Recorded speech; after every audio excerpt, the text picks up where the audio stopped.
going to make square plates for us tonight.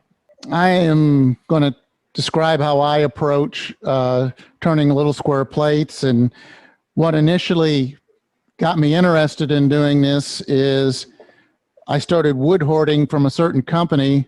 I ended up with cases of blocks like this. Can they see this? Can you see this, Debbie? Yes. Okay. And unfortunately, Northwoods doesn't come to SWAT anymore, but and they don't even advertise on the line. But I ended up with a whole case of these because they had an advertisement that said, if you pay shipping, we'll send you blocks. And the other interesting tidbit about those guys was when I talked to them at SWAT the last time, if you can see, this block has NF on it, which is their designation for no figure. Well, anything less than 70% figure, they put in no figure. So from a woodturner's perspective, there's still some interesting pieces or interesting aspects of some of these woods. So that was what initially piqued my interest on what to do with these. Well, for a while I was selling in a gallery or two, and what you can do from these is basically turn a bowl like this, which isn't a bad bowl, but it's tiny from a bowl perspective. And I had a price just recently of 20 bucks and it didn't sell. And I think it's fairly decent quality. But if I take one of these, instead of making a bowl, make 2 plates, I can sell those for 20 to 25 a piece. They actually, your eye seems to think they're bigger, and you're doubling your yield. I think I paid about, well, we'll talk about a different one in a minute, but this came from the batch where I got the case for shipping them from Oregon to me. Now you could also have a bunch of square stock left over from your flat woodworking days, or if you're still flat woodworking days. And so this red plate right here is a piece of quarter sawn white oak that here's its brother or sister. I mean, a woodworker would have a heck of a time with it because it's warped. And I don't know if can you see the warp on it, yep. But it turned beautifully. I mean, for quarter sawn white oak. And for you segmented type of people, this is a piece by a gentleman by the name of Don Lydens out of North Carolina. He turned them and rounded the corners. And he did a glue up like you would for a segmented piece or cutting board or the like, and then turned it. And the piece was no more than 1 inch thick. So you can turn thin pieces of wood. So any questions so far? So I'm going to start moving some of this stuff out of the way. This will be your raffle piece that if you like. And we're going to talk about this piece of walnut that was bought, I think it was $22 for the square. Here's the other half of it that we're going to turn tonight. And it is just absolutely gorgeous piece of walnut in my opinion. And I just tried to do it justice. It's square, it's got a little bit of a concave bottom, and I like to do a Nash flowing curve to it. Is it perfect corners? No. I was taught to do perfect corners, but you can't get there every time. Do you want to have the sides parallel to the face? Yes, but only a wood turner will say if you're off and take a square edge to it. So again, wood turning is getting close and getting aesthetically pleasing to the eye. So I'm starting to clear off. So we're going to turn this between centers to get the back and the tenon. We are going to turn a tenon on it, but you're going to see that you don't need that big of a tenon for this little piece. So if you'll see another piece here that I partially turned, because I'm going to turn the bottom on this one. This is all the tenon you need. I don't know if you can see which perspective. It's probably 1/8 of an inch at best. You You turn a good tenon and you should be okay.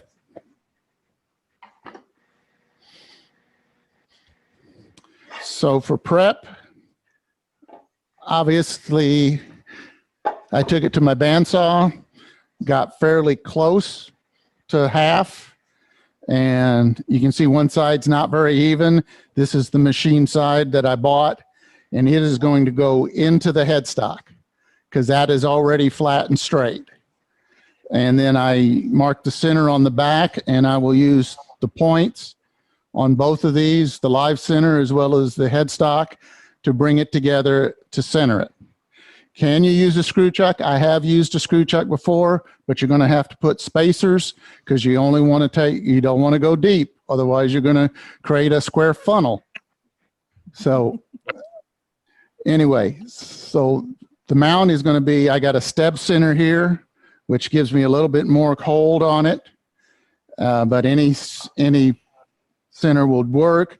And I want the point on the tailstock because it'll mark my bottom for when I reverse it and take the foot off or take the tenon off.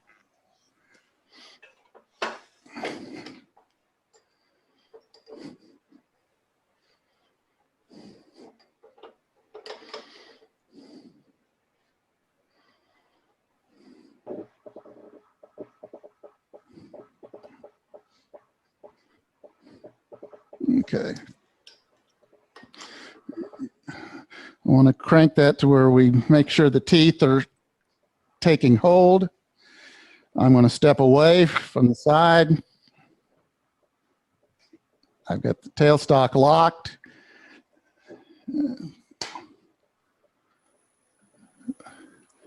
Looks like it's running fairly true. Then I'm going to stop it for a minute. Again, you want to stay behind the tool rest. Make sure you lock the tool rest down.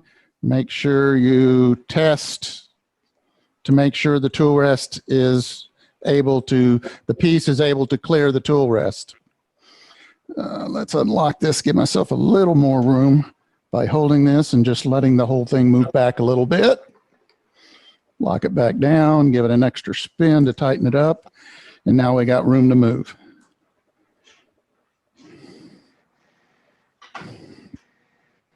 Now test spin. We're in good shape there. Now I'm going to do one quick measurement or mark one line down here.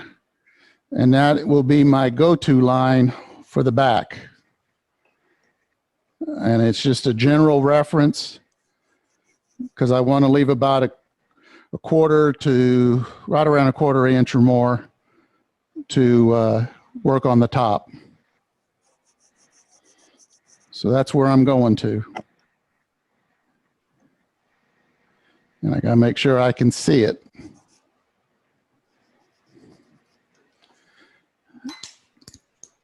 So we'll turn it on. And as hopefully you can see, I don't know if it's coming through on the monitor, I have a ghost line that I can see as I'm approaching to where I want to stop the backside of my cut. Now, the two primary tools I'm going to be using are bowl gouges. I do have another specialty gouge and then a finishing gouge that I'll use for trying to get the face as flat and straight as I can. These are one-way gouges. They're very handy to take to travel because they're double-ended. So if one doesn't, I can just unscrew and reverse it to get if I need a sharp edge because if I drop it on the ground or whatever, which I have tended to do. Okay, unless there's any questions, I will proceed. I'm going to proceed to just start squaring this face, start taking it off a little bit in preparation of making my tenon. And I will be using the pull cut towards me from the grain coming out.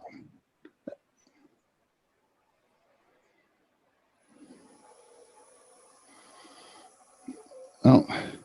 Right now it's running at about, I'm going to try and get it up to around 900 to 1,000 RPMs. because if you can take it, the speed is helpful on getting clean cuts. I won't start from the very back. I want to start taking a little bit here.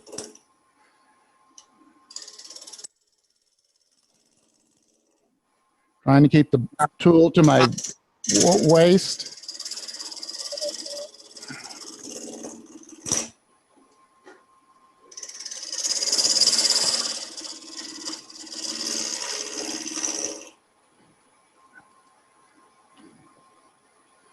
Am I blocking it?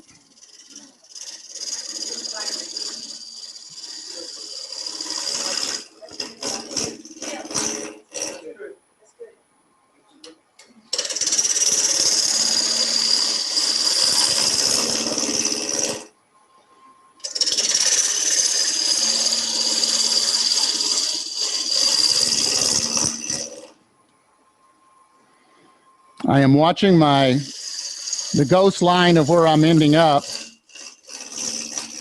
I'm in no danger of getting close to my line I draw it at this point.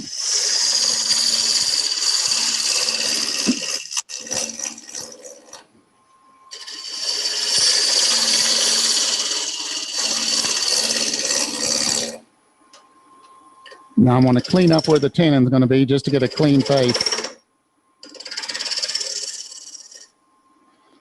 Okay.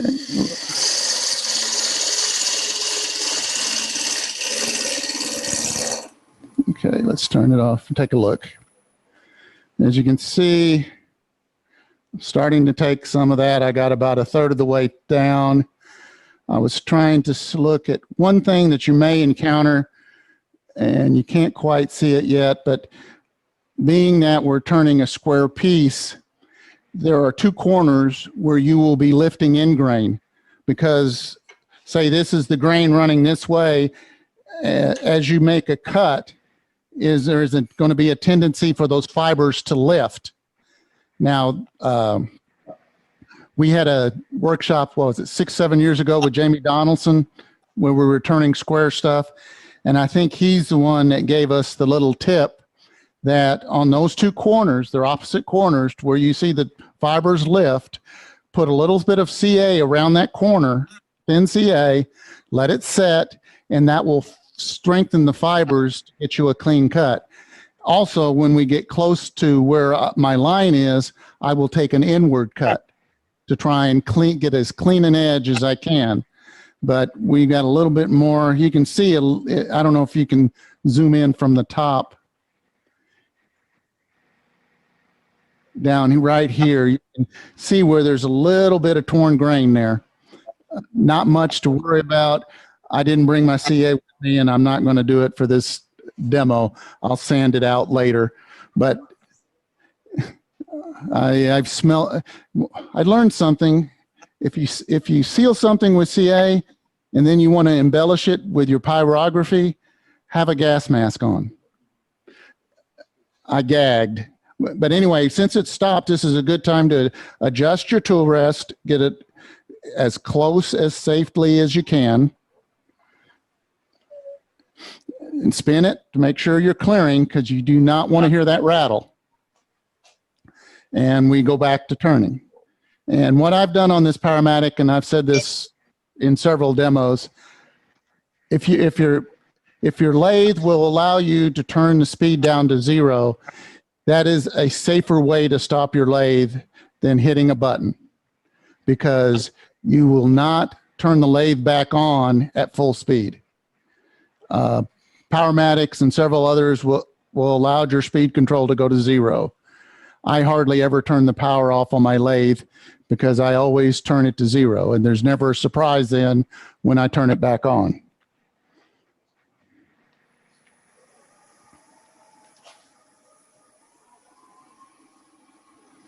Okay.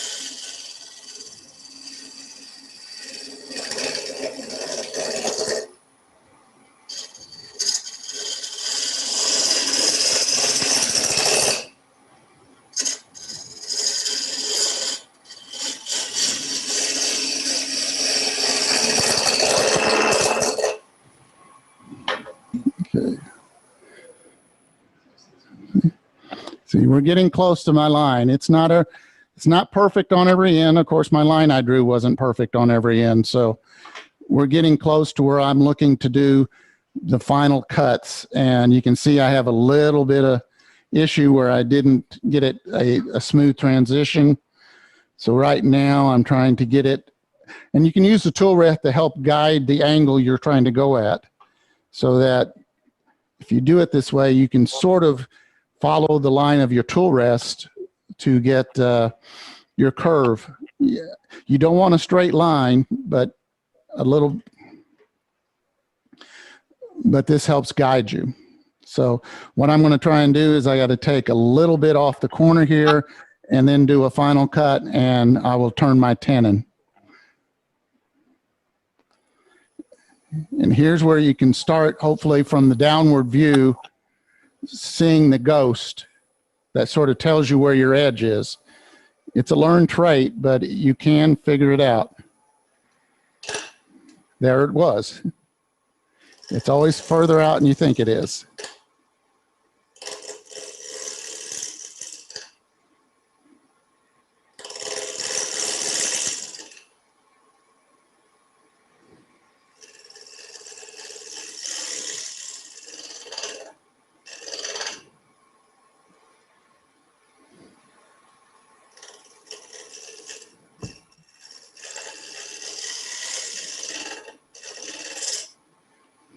Okay, let's see how that edge looks now. That's a lot better. Still needs to go a little bit more to get that angle right.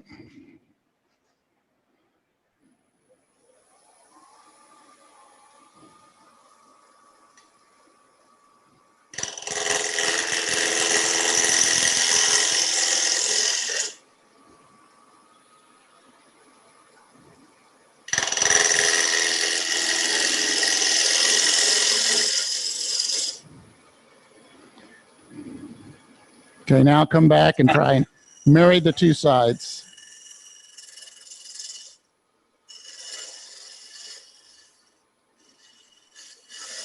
This is a shear cut. I am just barely grazing the surface. Was there a question? So I have a little bit of tool mark, but I can sand that out. So now we're going to work on getting the tenon. James Hampton several years ago made these wonderful jigs for us that we paid him for, and he made it for all of our different chucks. And I'm about time to, I think we need to see if he will get in the business of doing it again. But this is a neat little jig. Here's the outer dimensions of my chuck. Here's the inner dimensions for my chuck for the tenon. So right now I would barely fit in the tenon of my chuck. I want to get it closer to this one and obviously make a good tenon for it. So I see my tool rest has gone a little low. I'll raise it up, move it a little bit closer to the tenon. And then we'll get to work.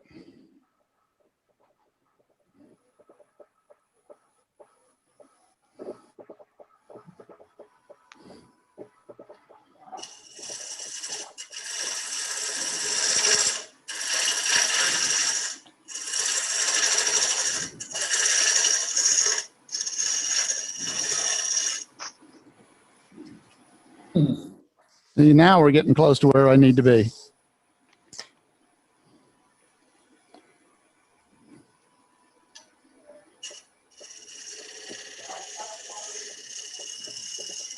Now I want to create a flat on the bottom of the bowl for my tenon to register its jaws against.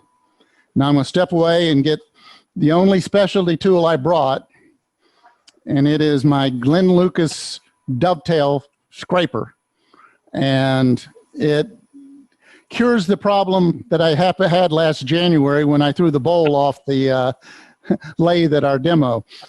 It gives me a real nice dovetail jaw. You basically, it acts like a scraper. You run it along the bottom where the tenon meets and bring it in, and then just let it do its business. And if anyone knows how to do bowls and tenons, it would be Glenn Lucas. So there I got my tenon. Now, what I would do now, but I'm not going to do it tonight, is sand. I would, while I have this access to it, I would sand the backside. I would sand this on all the edges, and then take it off the lathe. But I'm going to sand it later because I don't want the dust. And some people do not like walnut, so I will defer to not doing that at this time. While I'm changing equipment, any questions? I ran it to, I actually went over my line a little bit. Part of it is at an angle, and then Well, I was using the tailstock to give me a general representation of the angle I wanted to go. and so do you run that angle all the way to the bottom? Or Well, in general, I want a curve on it, but in general, I want to do point A, point B, and this is the general direction I'm doing. So I just use it as a guide. I'm still rotating my body to try and get a curve. you make a smooth curve all the way down? Yeah, I try and make a single curve. I'm not trying to do OG or any fancy angles on this small of a piece. Now, y'all should be familiar with this chuck, because I think a demo tour ago, the demonstrator had this Vic mark with the shark jaws. I like to work on the backside of my bowls after it's reversed, and a combination of this plus the design on my 3520C gives me almost this much room to work on the backside of a bowl. So I am not a left-handed turner, although I always dream. Thank goodness I'm not leaving that piece for you. I had it all pulled together in February, and I had to do some work. So that's perfect. I did something right. Okay. That's yours. So I'm not going to get a bad elbow. This would be another good safety lesson, Gordon. Take this out. I agree. Or get a guy who's got a lot of tennis balls and drill holes, like Mr. Johnson does for us every once in a while. So we're here on the front. I'm going to approach the front similarly. One of the keys is you want to try and match whatever angle you've done on the backside. And this is one area where you got to watch the direction of your flute. It's, a lot of people, you can get away with scraping, but eventually you need to learn to where, I don't know if you got the downward view. And see, here is the angle of my tool, and it's attempting to mirror the direction that the bottom has been turned. So that's how you want to start approaching the doing the inside part of this plate. So first time with the plate on the chuck, I will step out of the way, give it a spin manually.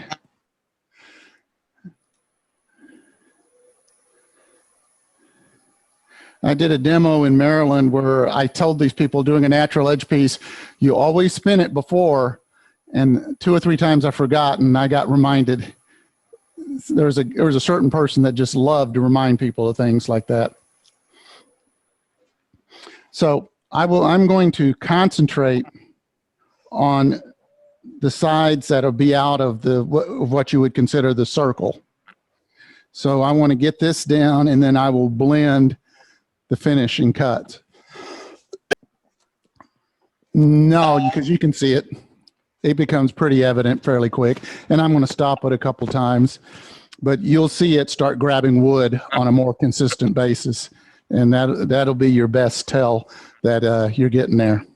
Say the question again because they couldn't hear it. Oh, the question was, do I mark the circle where it's, or I'm only dealing in wood and not air?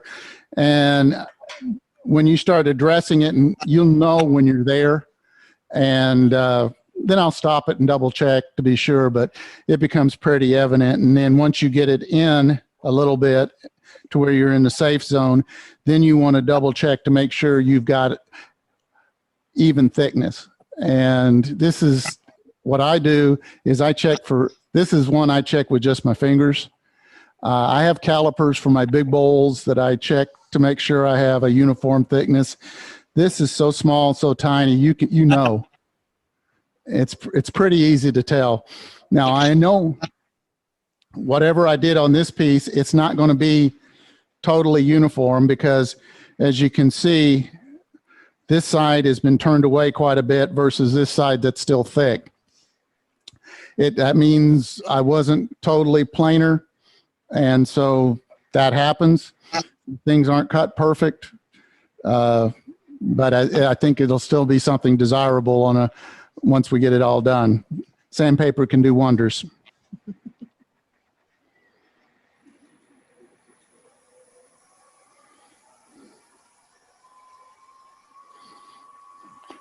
I'm up at 1100 RPMs at this point for those that keep track of that. I'm starting way away from it, trying to learn where I can kiss it.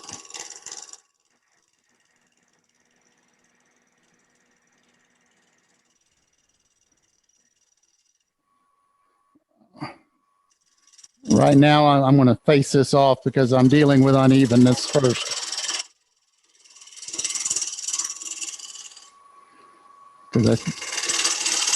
See, I'm there now. Now I got to work on getting this angle right.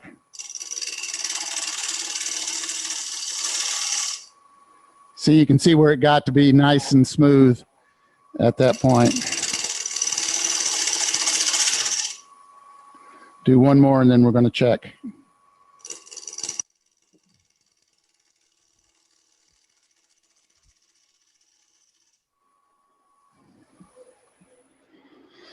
Okay.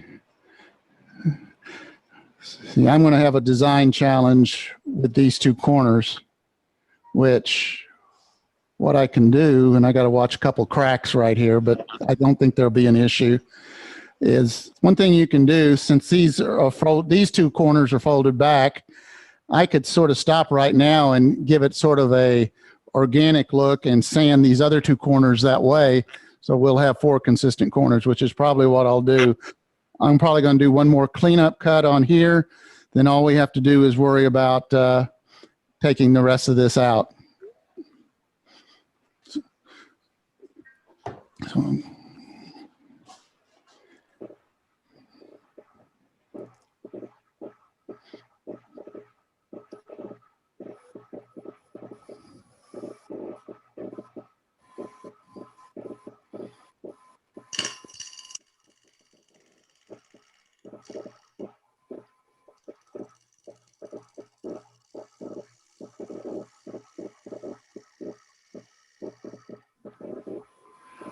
Okay. Now I'm going to start wasting some of this stuff away.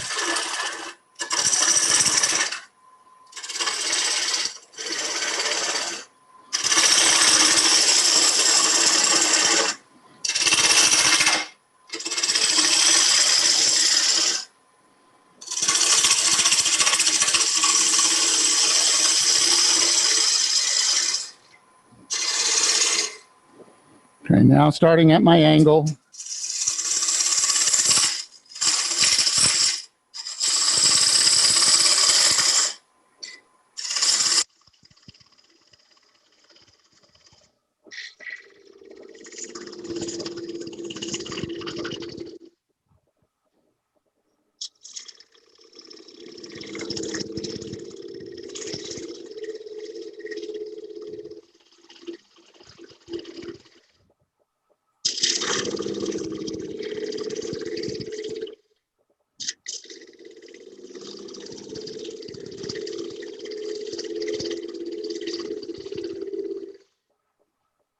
Let's see what we're doing.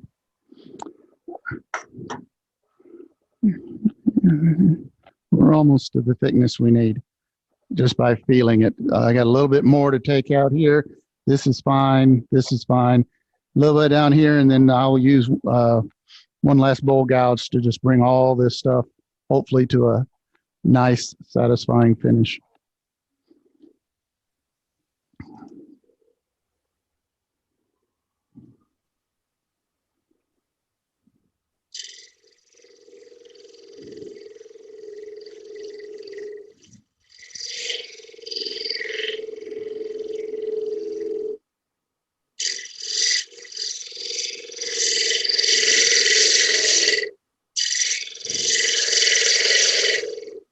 Now, again, I'm going to waste some of this away.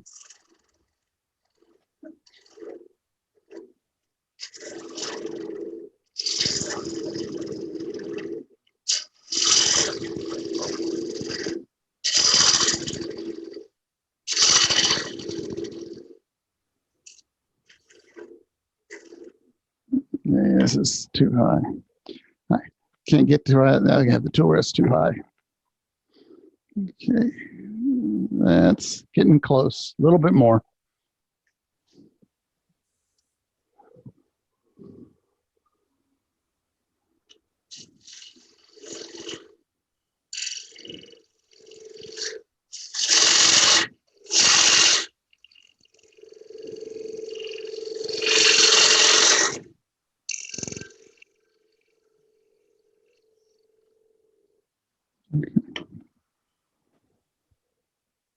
Okay, that's feeling pretty good. Okay, I'm going to go to one last different gouge. It's got a really sharp tip. It's made by Hamlet. Oh, I hit the camera. Is this one okay, Jim?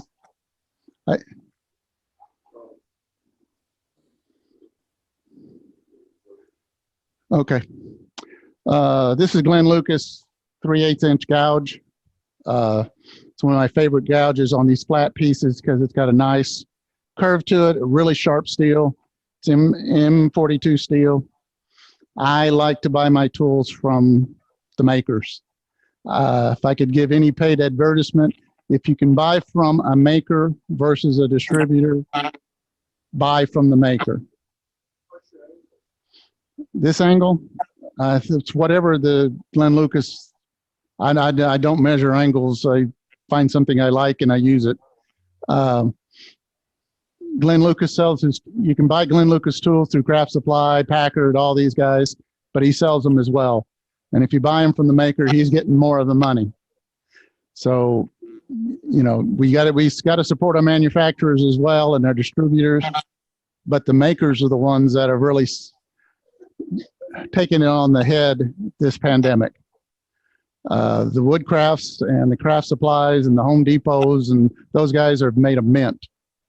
And I don't like, it isn't that I don't like them, I use them as well.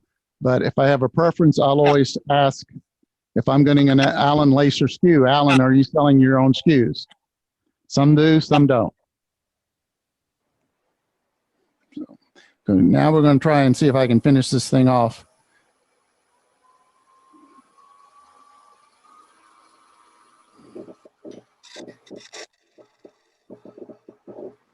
I felt a little tickle.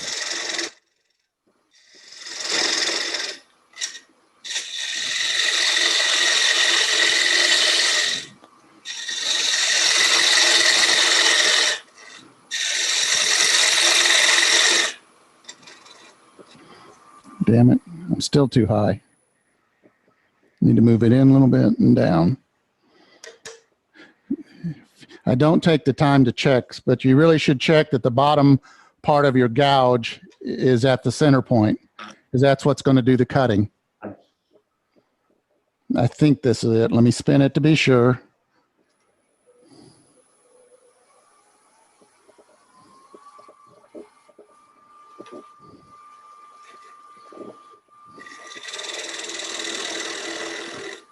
Much better.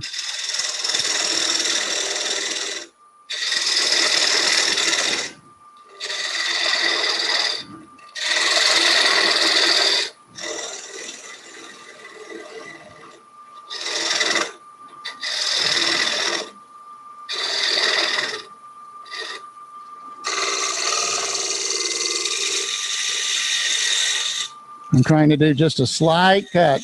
I want to creep up on that center.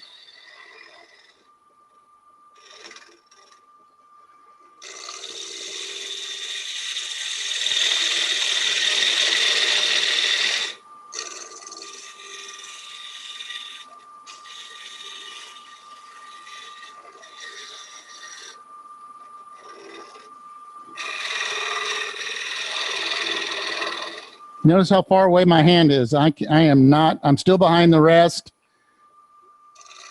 Although I did feel the breeze a minute ago.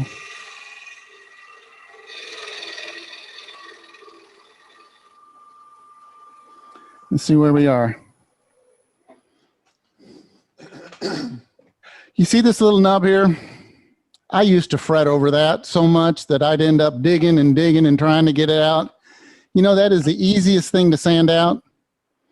So don't worry about it. If there's a little bitty nub, a matter of fact, I remember one teacher said, finish it up. That way you know you're not going to dig it out. Dig out that center, because nothing looks crappier than having a nice bowl piece and you got a divot. So I got about one or two more slight cuts. And again, that'll sand out in no time. I think I would say 2 cuts, but that's usually the kiss of death. So I probably got 1 cut left. So I got to make it good.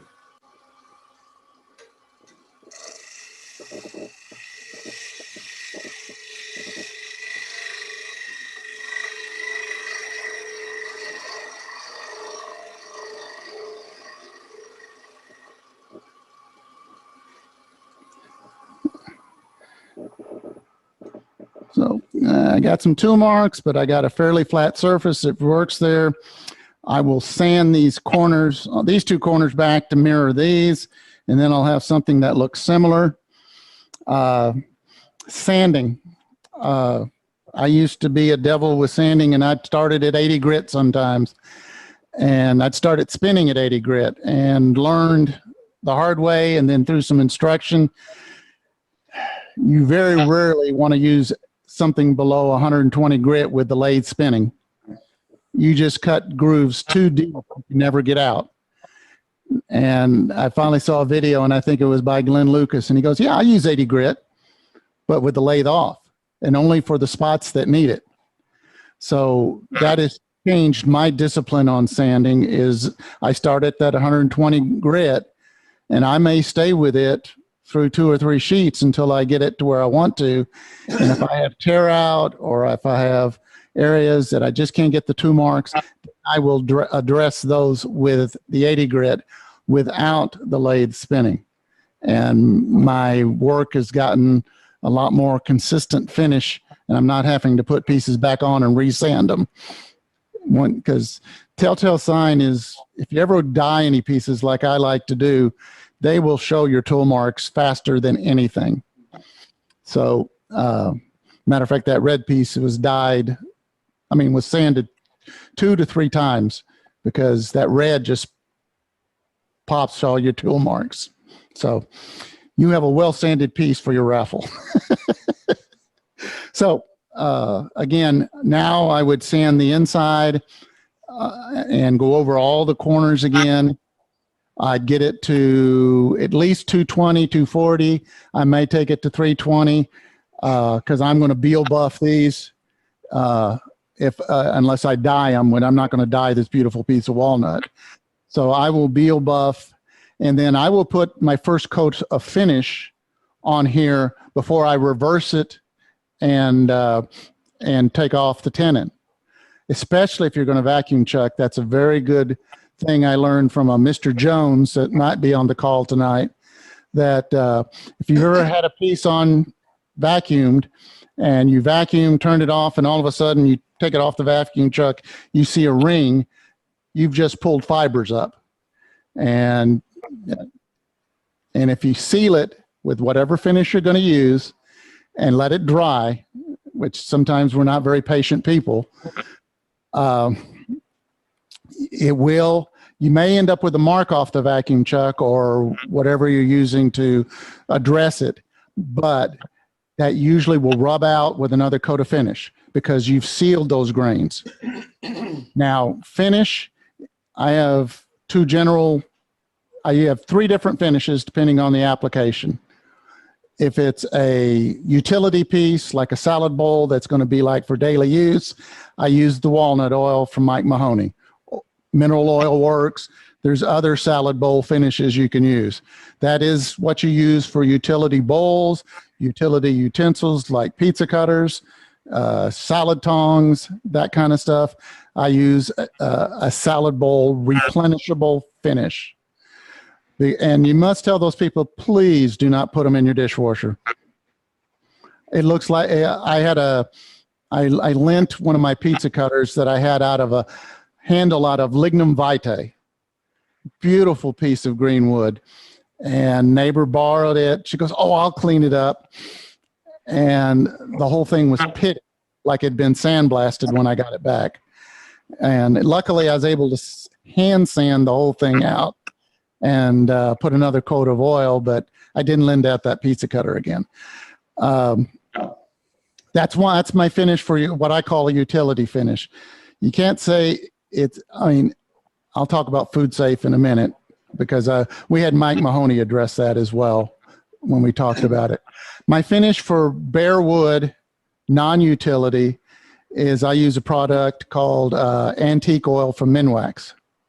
It's very similar to Danish oil.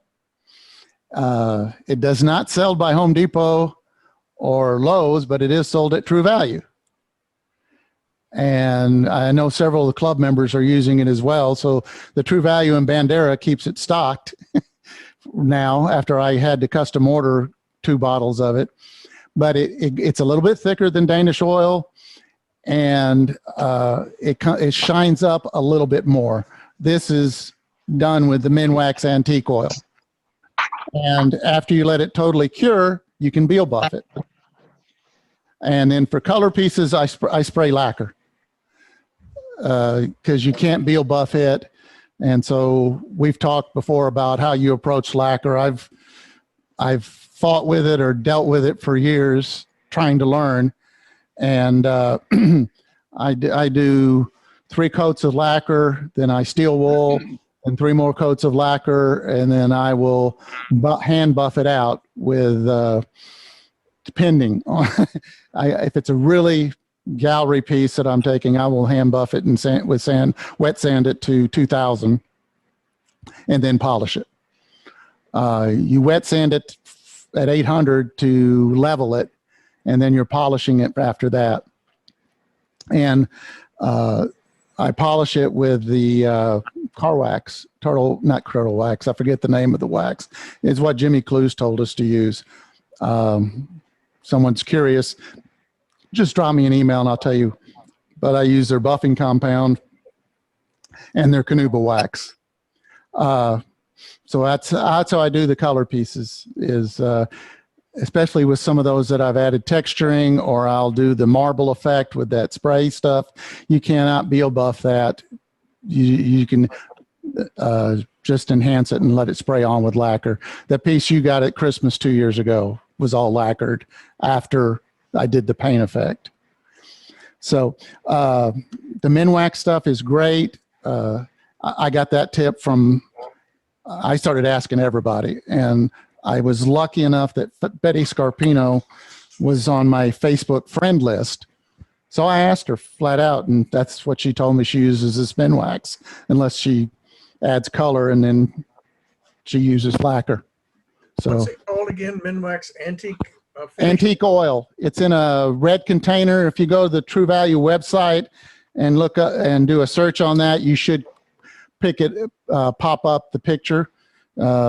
If someone wants to put it in the chat to everybody, it's a generally available product. It's just not in the lines that are carried by Lowe's and Home Depot, but it is searchable at True Value.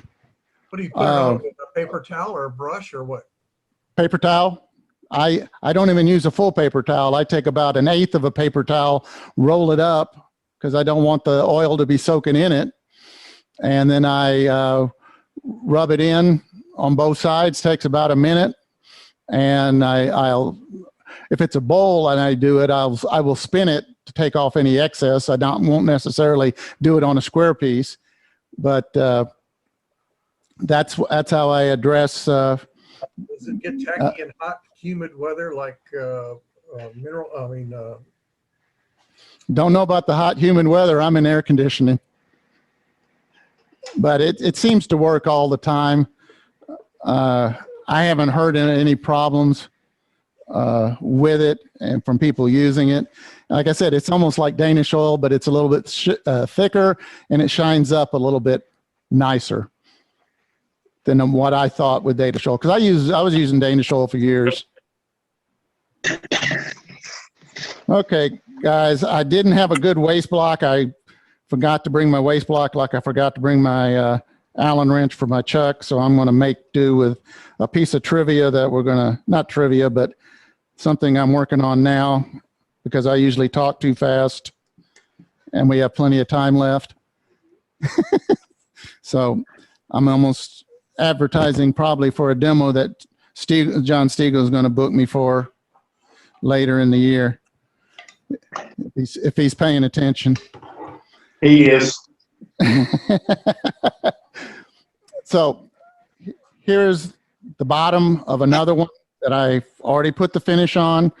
And this has got one coat of finish unbuffed. And hopefully you can see it still already has some shininess to it. And so this is a piece of maple. And so what I'm going to do is you can chuck this up. The only one that I know for sure that probably wouldn't work is my Longworth chuck.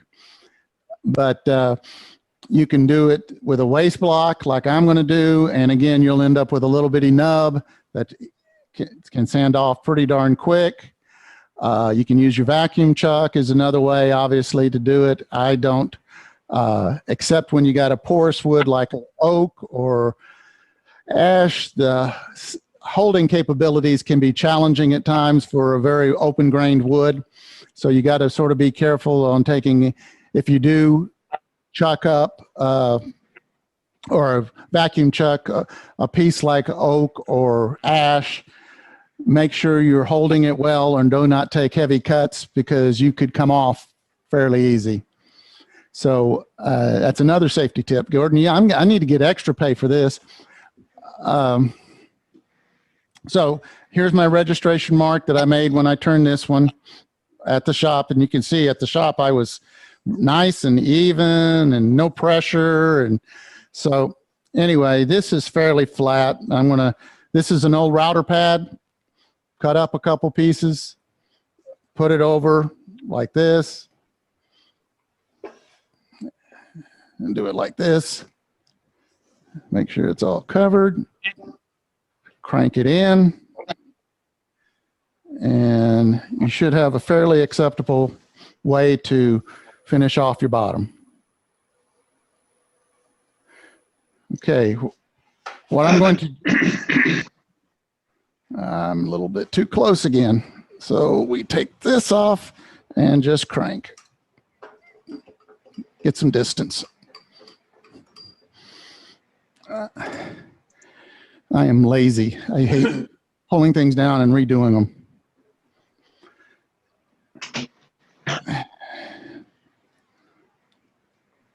You heard the definition of who the world's greatest, of a lazy man, haven't you? A lazy man is just another term for the world's greatest efficiency expert. That's from a Kurt Vonnegut novel. I'm relaying my youth.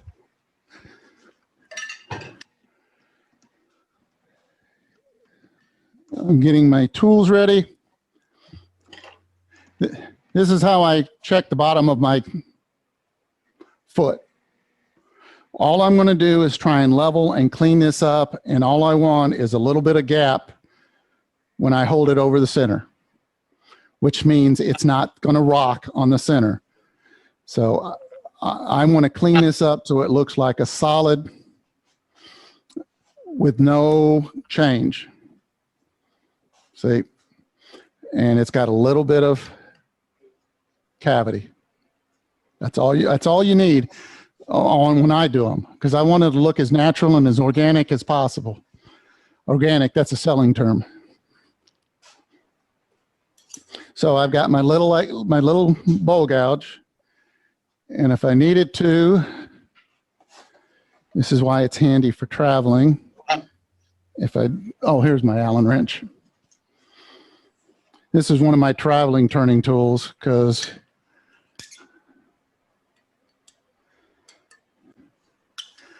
I get 2 edges for the price of 1.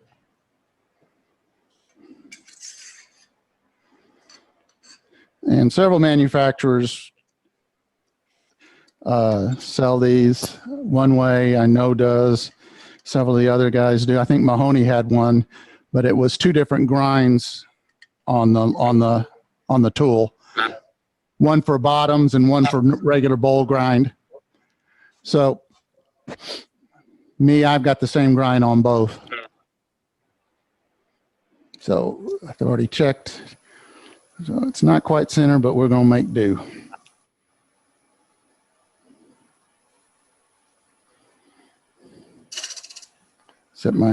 This is one thing I always screw up. Sometimes I forget to lock the tool rest down. And that's a big surprise when you do that. I'm working toward, whether it's a vacuum chuck or this jam chuck or whatever, you typically do not want to take a cross the face cut. That's going to drive shearing forces to drive it off, especially on the vacuum. So as much as you can, I'll take a final cut across, but as much as you can, you want to be turning into the piece.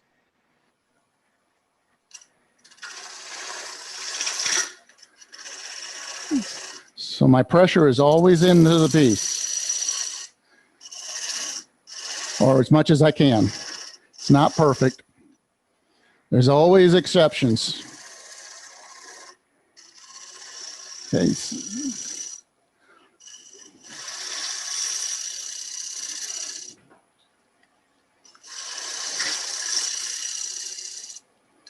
Okay, let's stop it for a second. Get my handy gouge, my gauge, and I can't go right at the center, but I've already got that gap I want. Can you see the space in there from the top down? Not quite see it because of the angle of the camera, but there is a gap there already on either side. And when I sand this center down, it'll be there. So all I want to do now is just clean up this edge because I don't want a sharp edge. I want it to be sort of a rolled edge so it looks like it's flowing. Another artist term. So I'm going to just address it very, very gently because all I'm trying to do is blend it in. And I'm going to close the face and just be a little bit of a scraping cut. I'm not trying to take a whole lot of wood.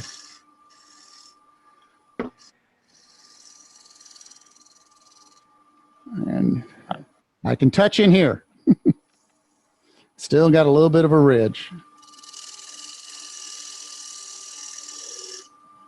One more time. And you got to watch it. See, it didn't do anything. Yeah. It wasn't the finger I was using. It was the other one. See, I know I'm going to give you a safety lesson. My fingers are quick. See, I taught you what not to do.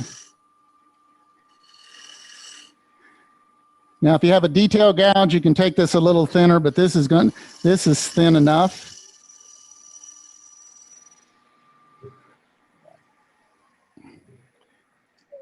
And I got a little bit more, just a little bit of, I can see the line. I should have known I need to get it to where it's clear. That's better. Now I'm just using almost a scraping type cut. Okay. Now I'll stop. That's better. Okay. And all I have that to sand down. I can take my 80 grit and sand it to where it's just a slight nub, and then I'll start dressing it down with the 120, 220. But it's done. And that's all it took to do take the tenon off. Any questions? And see no blood. On the bowl that you had and the corners were off, would that have anything to do with the board not being perfectly flat? It could have been, or it could have been something I did in mounting it, that it wasn't completely square against that step center. It could have been either one of those. It happens. Again, sometimes you guys got to get creative when they provide you opportunities, but it probably was a little bit rocked away on that step center. That's one of the reasons when I can use a screw chuck, I like it, because that gives you a bigger circumference to lay that flat face against. It's you know, I didn't crank that step center in as probably as hard as I could have. But that's probably what it was. It was probably kiltered, especially since two sides are thick and one is thin.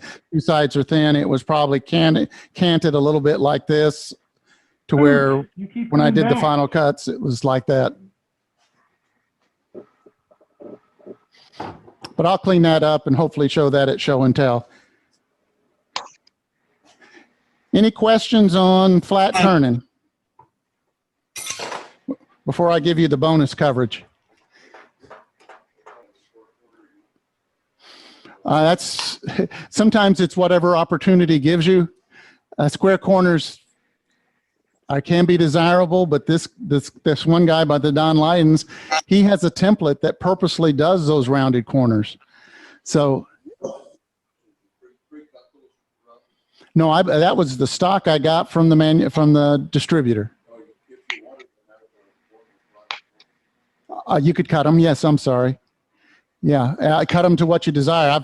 I've been tempted to do opposing contours, to where it's almost looks like an arrow with a concave and convex on opposite ends, which one of these days I'll get. It's one of those round tuits. But yeah, matter of fact, I got the template for that guy who did that, those rounded corners. So what is your favorite way to make the blank square? I purchased. All these were purchased blanks that came in a case from North Woods. My latest set of blanks, I got a good buddy about 2-3 miles away that's got a wonderfully accurate table saw and chop saw. Yeah. So if I need something totally squared off, I know where to go, because I sold off my table saw. It was a glorified table in my shop. Expensive glorified table. So that's what I would do if I really wanted square. I've never had a customer that bought any of these square pieces that was worried about them being totally square. It does make it nicer at times, but and the square stuff sells. It's weird to say, but when I left, I mean, for one year for the gallery I was at in Fredericksburg, they wanted a bunch of under $100 pieces for the casual traffic. I don't know, it's casual traffic under $100, but anyway, and this was with 40% commission. And so I made them a series of these little bowls and a series of flat plates. And when I left the gallery, these little bowls came home with me, but nothing flat did, nothing square did. So square, it's not quite as good as turquoise. Turquoise stuff I never come home with, but the square stuff seems to be in, because I see the one in our house, my wife uses it on her vanity for her jewelry. You can use them on coffee tables. You can use them. I mean, this Minwax is food safe. I mean, as long as you're not washing it all the time and serving salads on it, which if you're going to do that, you need to put the mahogany finish on it. But they're very decorative, especially since you can afford nice woods in small pieces. I wish Big Monk would sell those spalted maple stuff in squares instead of the rounds. Because if you haven't bought any of his stuff on that spalted maple that he has in that big bin every year, he sells rounds there. And if you wait till Sunday, they're discounted. Now they're wet, but they're beautiful. I cannot. Ambrosia maple, excuse me, you are right. And it is absolutely gorgeous wood to turn, both wet and dry after it's dried. But I mean, and he has them sealed well. I've never had one crack. He seals them in that paraffin wax and they turn beautifully. I get them home and within a month I rough them out. And by sometimes even by Christmas, they're dry enough to final turn. You rough them out at a decent clip. And I think he was selling the 6s or the 8s for $20. And it's a fun wood to turn, especially wet. Now, let's talk about this little jewel, because I got to give kudos to some of my club members who grabbed onto these. These are donut holes from a manufacturer who makes the rough outs for bracelets. You ever seen those bracelet kits from Craft Supply? And you can buy rough outs that are the donut that you turn. Well, these are what's left when they use the hole saw to cut them out. And these two fellas were able to latch on to a caseload of them. And I looked at them and I said, there's opportunities here. And as luck would have it, the hole drilled here fits the Ruth Niles stuff beautifully. So after a little playing around and a trip over to Hobby Lobby, I took one of these and let me go to here and turned it into this. And the woods this gentleman used, or lady, I forget who it was, are just absolutely gorgeous. This is Maylee burl with the aluminite, I suspect, resin. So I don't know if the pin turners have any interest in something like this, but Stiegel may rob me for later in the year to do how we turn acrylic and see this. But the interesting thing I thought is these things aren't square. You know, when you have a wine stopper, one of the things I learned early on, because I had things that people were kicking back to me, is you want the wine stopper to sit. The top of the stopper needs to sit flush. And since some of these were angled at least that much away, you had to figure out a way to tool and square it up to the hole. And as good wood turners, I thought of several ways to do it. And I think that's the wonderful thing about wood turning is there's no one way to do it. One way I figured out after the fact of the way I did it is just get your drill chuck, put the drill in it, put it in the tailstock, put it in here, bring it to your chuck and chuck it in while it's still got the drill bit in there, pull the drill bit out, then you're square to the face. You're square to the hole. But I found something even simpler and faster because I was doing 5 or 6 at a time. Grab this little jewel. Get this to where it's just seating barely in here, enough to hold it. Let me demonstrate since I'm a demonstrator tonight. Because this is where my mind works all the time. How do I do that? Half the time I want to see a demonstrator just to see how he does it, knowing full well I never may want to do it again, but I do want to know how he did it.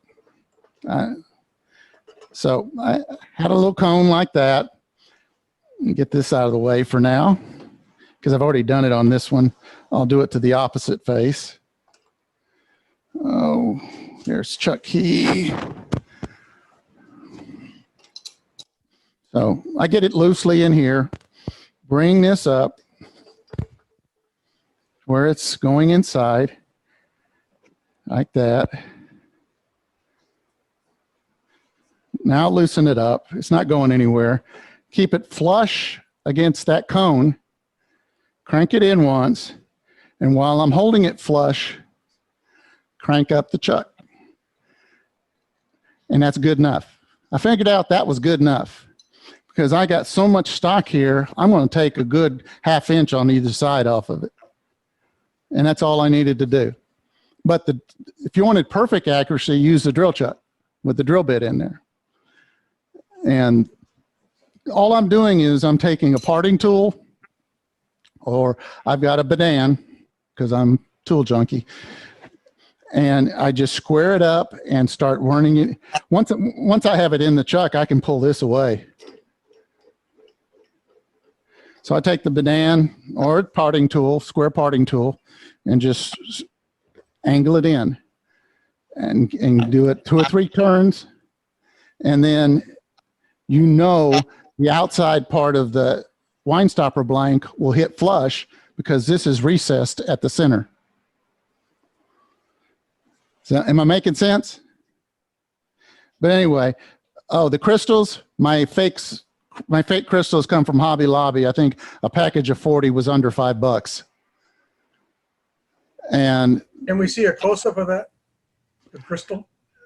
sure. They have 2 different ones. This is the crystal looking one. They have another one that's, I think, 14 millimeters that is faceted. But both of them had a package of 40 under $5. Does it stick up? It's up a little bit, but it's not domed. It's got a little bit of a recess at the center. And little thin. Is it flat on the bottom? Yes, it's just like a cabochon, but I didn't want cabochons or colored stones because that would detract. I mean, it would be tough to get color matches because that's just, I mean, these things came in all colors. And so I wanted something neutral, either a white stone or something clear like this. And that way it doesn't detract from either the wood or from the resin. So that was my approach on those. And so I got about 10 or 12 of these to do before the Pipe Creek Craft Festival. Right, Tony? So do you recess them? Yes, I take a parting tool. I take I have a Forstner bit to the size that this says it is. It wasn't quite big enough, so I had to sort of scrape a little bit on the sides for these to fit in. But I Forstner bit. I use a Forstner bit to get a recess, and it covers both the hole as well. But this was a neat little project to figure out. You know, keep my mind from wandering on other things like politics or religion, which that gets me in trouble. Any questions? Then if not, I'll turn it over to Debbie. I'm going to turn a square bowl tomorrow. Say Very what? cool. Send me a picture. Okay? Love to see it. Thanks a lot, George. That was a good demo. Thank you. It was a very informative demo.